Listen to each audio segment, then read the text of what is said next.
After surgery, knee replacement or hip replacement, the patient can expect to start therapy on the day of surgery. And the exercises typically are not very complicated, but after the operation, there is discomfort and pain, and so we work with the patients during that initial period to get them comfortable so they can comply with the necessary rehab program.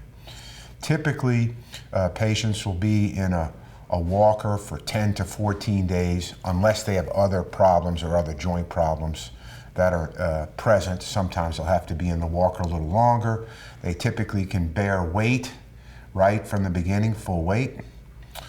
Stationary bike exercises can start as early as 3 weeks. Pool exercises, 3 or 4 weeks.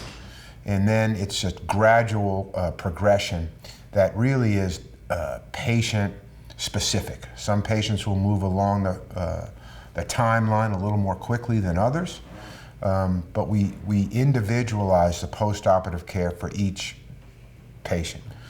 We get a lot of questions now about pickleball. It used to be golf and tennis, but now pickleball is the question. And for hip replacements, it's usually probably 8 weeks before I feel comfortable letting them do that, and 8 to 10 weeks for a knee replacement. It's pretty similar for golf.